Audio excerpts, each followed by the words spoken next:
Boa noite, guerreiros. Sejam todos muito bem-vindos à nossa Fraternidade Entre Leões, o seu canal de liderança no fragor do combate. Para você que ainda não me conhece, meu nome é Sargento Borges e na guerra de hoje eu preparei para vocês um vídeo sobre o Decreto Estadual 12.112 de 1980, mais conhecido como Regulamento Disciplinar da APMSC. Na descrição desse vídeo eu vou deixar disponível para você baixar no seu celular todo o conteúdo reproduzido no vídeo de hoje, para que você possa se preparar para o concurso da APMSC 2023, tá ok?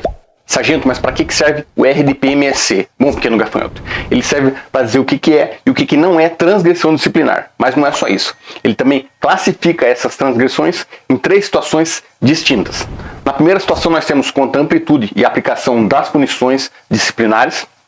No segundo momento nós temos quanto à classificação de comportamento do policial militar, das praças. E por último nós temos quanto à interposição de recursos contra a aplicação dessas punições disciplinares aos policiais militares. Ou seja, o regulamento ele serve tanto para regular as condutas dos militares em relação à hierarquia e à disciplina, como também para estipular as punições em caso de transgressão disciplinar, além de classificar o comportamento policial militar e também para definir como será feita a interposição de recursos. Então, basicamente, ele serve para fazer com que os militares eles mantenham o respeito e a hierarquia que nós já estudamos lá no Estatuto. Se você ainda não assistiu esse vídeo, eu vou deixar um card aqui em cima e também na descrição desse vídeo o link para que você possa assistir ele depois.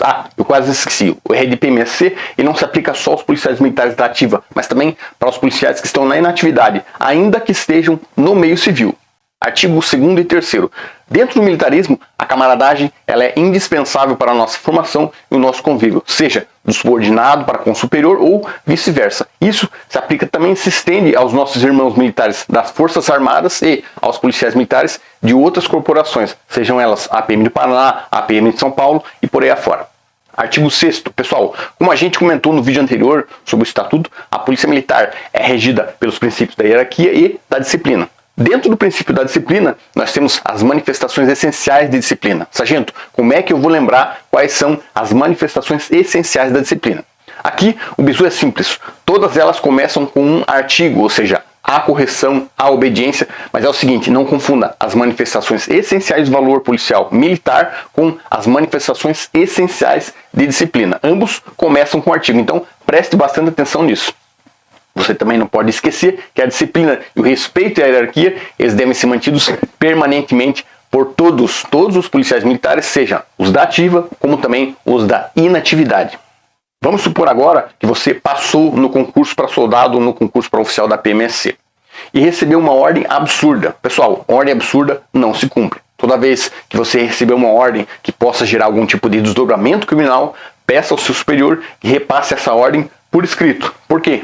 Para tirar o seu da reta. Por que eu estou dizendo isso? Porque caso você ultrapasse o cumprimento do seu dever cumprindo essa ordem, o seu superior ele pode acabar te responsabilizando pelos excessos e pelos abusos que você cometer, ok? Vamos estudar agora as transgressões disciplinares. Sargento, o que é uma transgressão disciplinar? Transgressão disciplinar é qualquer conduta que diz respeito aos princípios da hierarquia e da disciplina. Você vai encontrar o conceito de transgressão disciplinar no artigo 12 do RDP-MSC. Basicamente, uma transgressão vai ser tudo aquilo que vá contra os princípios da ética, dos deveres e das obrigações policiais militares e também qualquer omissão desse militar. Claro, desde que não constitua crime. Se ela constituir um crime, nós partimos para a esfera do crime militar, que é outra esfera diferente da administrativa. É importante dizer que essas esferas elas não se comunicam. O artigo 13 ele se aprofunda um pouco mais no tema e diz que as transgressões disciplinares podem ocorrer em 4 formas. Primeiro, é tudo aquilo que afete a honra pessoal. No segundo momento, é tudo que afete o pundonor policial militar. Em terceiro, é tudo que vá contra o decoro da classe. Todas aquelas palavras que nós já vimos no vídeo anterior. E por fim, é tudo aquilo que vá contra os preceitos sociais e as normas da moral, o sentimento do dever e outras prescrições contidas no Estatuto dos Policiais Militares. Além, claro, de tudo aquilo que a gente pode entender como ilegal ou praticados contra regras ou ordens de serviço. Resumindo, o rol dessas transgressões do RDP-MSC não é taxativo, porque existem outras condutas que não estão tipificadas e que também podem ser enquadradas como transgressão disciplinar. Segundo o artigo 14, o julgamento das transgressões ele precisa considerar 4 situações. Em primeiro lugar, os antecedentes do transgressor, se ele é um militar que dá muitas alterações no serviço. Segundo as causas que determinaram, ou seja, se houve causas de justificação, o policial militar ele será inocentado do ponto de vista administrativo. Em terceiro lugar, a natureza dos fatos, como eles ocorreram, né? Se o fato se deu em estrito cumprimento do dever legal, em legítima defesa ou outro excludente de ilicitude. E por fim, nós temos as consequências que dela possam advir. Pois bem, nós temos 122 transgressões disciplinares para você estudar. Por isso, eu recomendo que você leia essa parte com atenção. O conteúdo para baixar esse material ele vai estar disponível na descrição desse vídeo. Então, basicamente, o que você precisa entender sobre punição disciplinar? Qual que é a função da punição? O objetivo dela é o fortalecimento da disciplina. Ele deve ter em vista o benefício do educado, ou seja, o benefício do punido e também a tropa ou a coletividade. Quais são as causas de justificação? Se a transgressão ela foi cometida dentro dos excludentes de ilicitude, se foi cometida em obediência à ordem superior, claro, desde que não seja uma ordem absurda, quando é utilizada violência contra o subordinado durante uma guerra declarada, por exemplo, para fazer ele cumprir o seu dever, né? No caso de um navio afundando, por exemplo, ou coisa assim. Quando houver motivo de força maior que não dependa da vontade desse militar, vamos supor, no caso de um desastre natural, quando, por exemplo, esse militar ele não recebeu uma determinação, né? Ele ficou vendido na situação, ou seja, em qualquer uma dessas circunstâncias, dessas causas de justificação, o policial militar não será punido do ponto de vista administrativo. Claro, nós temos também a situação da esfera criminal, mas aí é outra história. Bom, pessoal, no caso do policial militar ele ser punido, quais que seriam os atenuantes dessa transgressão? Nós temos 5 atenuantes. Se esse cara ele está no bom comportamento, se esse cara é bom de pista, ou seja, se ele tem relevantes serviços prestados, se a sua transgressão foi cometida para evitar um mal maior, vamos dizer que ele bateu a viatura, né, no muro para evitar atropelar um pedestre. Nós temos se a transgressão foi cometida em defesa dos seus direitos ou de outrem, desde que não seja uma causa de justificação, e por fim, quando esse militar não tiver prática na atividade policial militar. Quer dizer, o cara acabou de se formar, ele pode usar esse atenuante para reduzir a sua punição disciplinar. Claro, desde que não atente contra os direitos humanos e tal. E por fim, a prática de ação meritória durante o serviço policial militar. Agora, nós vamos estudar os agravantes, ou seja, tudo aquilo que só aumenta a sua punição disciplinar. Nós temos 10 para lembrar.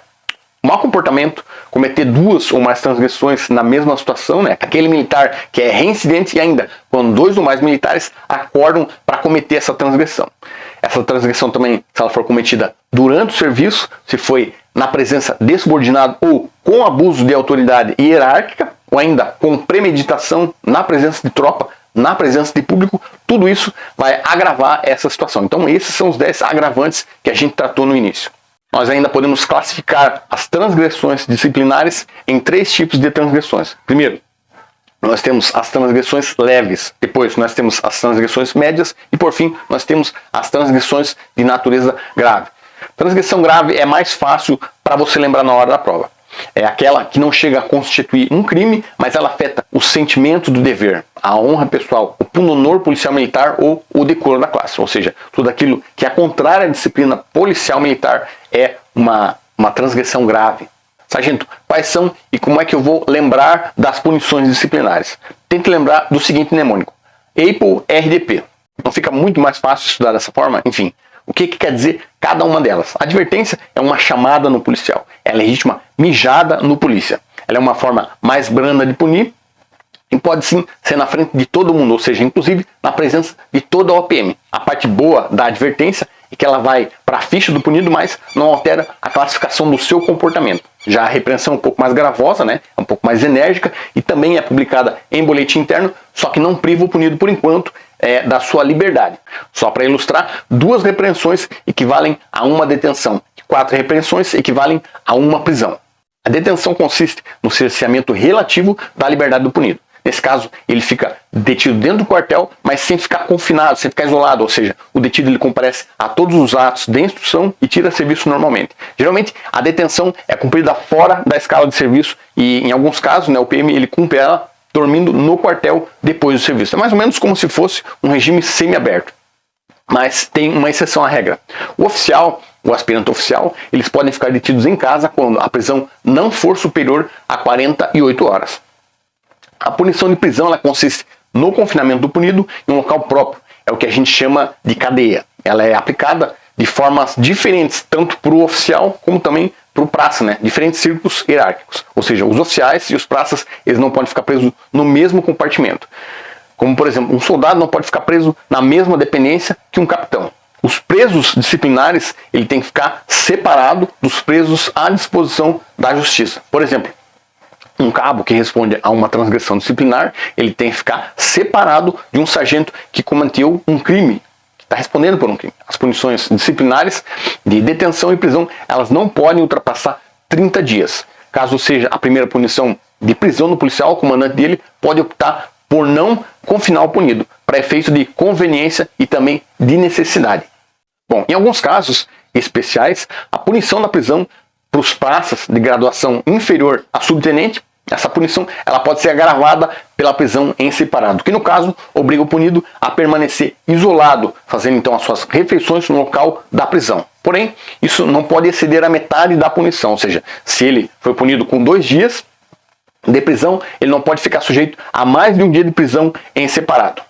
Sargento, qual que é a diferença entre licenciamento e exclusão à bem da disciplina? Bom, ambos são afastamentos ex officio, ou seja, são compulsórios que são aplicados exclusivamente à praça. A diferença é que o licenciamento é aplicado à praça sem estabilidade assegurada, ou seja, policial militar com menos de 10 anos de efetivo serviço, simplesmente com o comandante da unidade verificando, dando uma olhada na sua ficha e dizendo o seguinte: esse camarada ele não tem condições de ser um policial militar.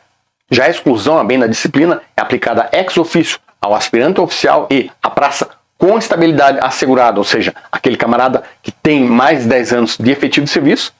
Nós temos ainda outras 3 situações em que o licenciamento ou a exclusão à bem da disciplina pode ocorrer. Então são elas: quando essa transgressão afeta o sentimento do dever, a honra pessoal e o pundonor policial militar e o decoro da classe, ou seja, toda vez que essa transgressão atingir os preceitos da ética policial militar, ou seja, como nós já vimos no vídeo anterior lá do estatuto, todos aqueles itens que iniciam com um verbo, como por exemplo, amar, a verdade, cumprir e fazer cumprir as leis, enfim, esse policial ele será licenciado e consequentemente sairá da corporação. Só lembrando, o oficial ele perde a patente ou o posto e é demitido. A praça é licenciada ou excluída, tá? Não vai mirar isso na hora da prova. Então, basicamente, essa medida de licenciamento é para, digamos assim, para preservar a disciplina dentro da caserna. Nós também temos a situação quando um policial militar ele estiver no mau comportamento e ele não apresenta melhora na sua conduta. É aquele cara que basicamente não nasceu mesmo para ser militar. E por fim, quando o policial tiver sido condenado por ter cometido algum crime, seja esse crime militar ou não. Claro, isso tudo depois de transitado em julgado e não havendo condições de interpor recurso para isso. A única exceção nesses casos ficaria para os crimes culposos. Então, nesse caso, ele toma uma cadeia gigante, mas ainda assim não será licenciado da Polícia Militar.